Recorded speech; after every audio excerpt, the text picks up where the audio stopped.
Allora, questa è la scopa. L'unica cosa che appunto dico subito è che non rimane in piedi da sola, non si riesce a farla rimanere in piedi. Questo è un po' un handicap. Perché se dobbiamo spostare 2 o 3 sedie o qualche mobile, dobbiamo per forza appoggiarla al muro, e questo viene anche in modo abbastanza difficile perché vedete può cadere. Quindi niente stare in verticale da sola. Non abbiamo più il grilletto, quindi non dobbiamo tenere più schiacciato niente, ma i comandi sono perfettamente qua sopra. Quindi accensione, LED che indicano la durata della batteria, modalità eco, modalità automatica, modalità turbo. La stessa cosa ci viene mostrata dal LED eco, automatica e turbo. Come potete vedere, la spazzola si accende grazie ai LED. Ora andiamo a fare la prova della scopa. Allora, questa è la scopa Shark. Non vedo molti peli in terra, quindi ho voluto capire se è un difetto della spazzola della luce LED o se veramente non ci sono, visto che ho un animale domestico. Quindi ora spengo la Shark e accendo l'altra, e in effetti l'altra mi fa vedere molti più peli, perché i LED sono veramente rivolti verso il basso e quindi riesce a farmi vedere maggiormente la presenza di peli. Quindi sulla rivelazione dei peli della Shark ho qualche dubbio, non me li fa vedere molto bene. La sistemazione delle luci LED non è perfettamente combaciante con il pavimento e quindi non mi dà la possibilità di vederli molto bene. Allora, 18 minuti e si è completamente scaricata.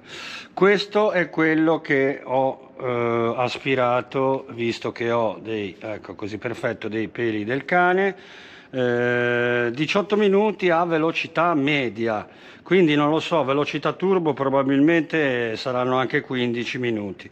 Comunque mi sono spostato fuori perché così vi faccio vedere il modo di aspirazione che ha della base. Quindi una volta appoggiata la scopa sopra la base, in questo modo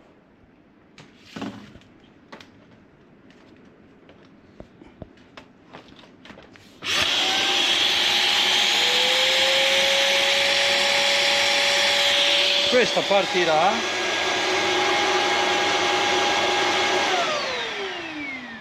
e aspirerà. Sono già rimasto male perché non mi ha portato via i peli del mio cane. Quindi riprovo a sollevare, riabbasso, ma i peli rimangono lì. Questo non mi è piaciuto e mi ha deluso moltissimo, perché io speravo proprio, visto che comunque sono i peli a ingombrare maggiormente il serbatoio, che tra l'altro è molto piccolino, non mi è piaciuto perché mi toccherà adesso aprire il serbatoio per poter estrarre a mano i peli. Comunque, qua abbiamo un tasto giorno e notte. Questo serve per abilitare solo la ricarica e disabilitare l'aspirazione automatica. Ora vi faccio vedere come si smonta la scopa e come si smonta l'aspirazione automatica, visto che devo farlo perché devo eliminare i peli da dentro la scopa, quelli che non sono riusciti a venire via con l'aspirazione automatica. Allora, per levare il serbatoio tra cui i peli sono rimasti agganciati e non è riuscito l'aspirazione automatica a togliere, basta schiacciare queste due, questo scende e in questo modo si riescono a levare i peli. La sporcizia, la polvere naturalmente è stata aspirata, i peli però evidentemente no. Per pulire meglio bisogna premere queste due parpelle sia da un lato che dall'altro e sfilare il tutto. Sfilando il tutto si ha appunto in mano il filtro che bisogna almeno pulire una volta ogni 15 giorni perché è un filtro EPA e se si tappano le microfori all'interno logicamente non farà più passare molta aria e quindi causerà problemi all'aspirazione, cioè non sarà più potente come prima. Si rincastra tutto all'interno così e si chiude il tutto. In questo modo si è pulito il serbatoio della scopa, della parte motore. Invece questo è quanto riguarda la base per lo svuotamento. C'è questo piccolo pulsante da premere e la base viene sollevata. Sollevandosi in questo modo possiamo andarla a riporre sopra al, come si può dire, bidone della spazzatura, premere questo tasto qua e questa fa cadere il tutto. È abbastanza capiente, qualche pelo lo trovo all'interno, quindi qualcuno è riuscito ad aspirarne. La manutenzione di questa parte automatica, diciamo, va sempre fatta. Perché? Perché c'è questa spugna, come potete vedere qua, è già impregnata un po' di polvere. Ecco, guardate. In più c'è anche quest'altra spugna che serve per proteggere il motore e per non far filtrare le polverine più sottili che non ritornino in circolo durante la pulizia. Quindi oltre a questi due filtri vi è anche un altro filtro che è quello che impedisce all'ulteriore polvere di entrare in circolo ed è questo. Questo è un altro filtro EPA molto sottile che blocca veramente le particelle di polvere molto sottili. Quindi la manutenzione in qualche modo almeno una volta ogni 15 giorni va fatta, soprattutto per liberare queste spugne, perché quando si tappano troppo diciamo di polvere non garantiscono la massima efficienza in qualità di aspirazione.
Alors, je vous fais une petite vidéo pour vous montrer en fonctionnement l'aspirateur et le principe de sa base. Donc, il peut être relié à l'électricité juste ici. Et il y a deux embouts. Hop. Et le suceur à fente qui peut se ranger. Par contre, l'autre n'a pas d'emplacement pour le ranger. Donc, c'est un tout petit peu embêtant.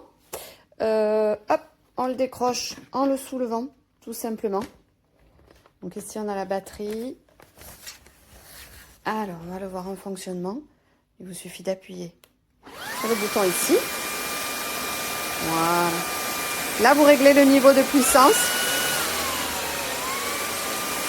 Hop. Alors, il vous faut ensuite appuyer. Hop. Voilà. Et vous pouvez voir en fonctionnement avec le mien. Bon, il aspire très bien. Jusque le long des plaintes, pas de souci.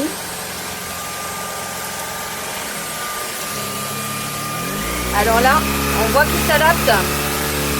Il change de puissance pour s'adapter au support. Alors, on va mettre un pied sur le tapis.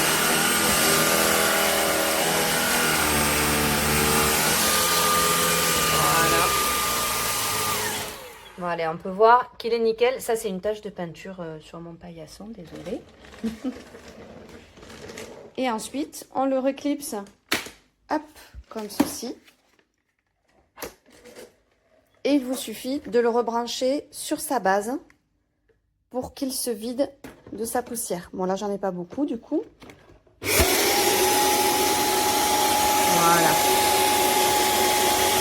Là, il a tout aspiré.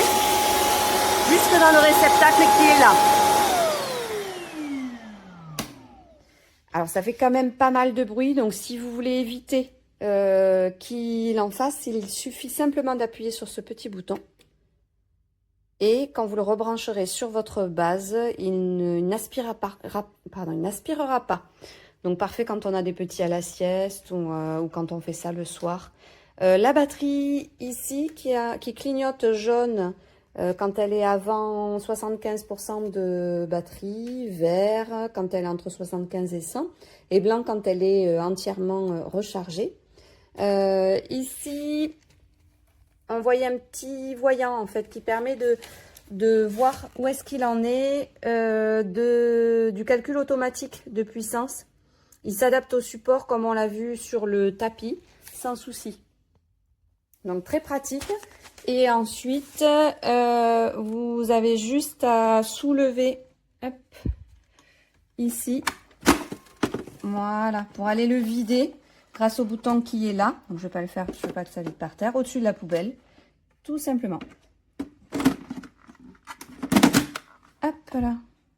Il y a possibilité aussi de le sortir, de pas en fait le faire vider dans le réservoir, mais directement d'ici jusque dans la poubelle. Et il y a juste un petit bouton sur le côté à activer, il s'ouvre de moitié pour déverser sur la poubelle. Enfin, dans la poubelle, c'est mieux.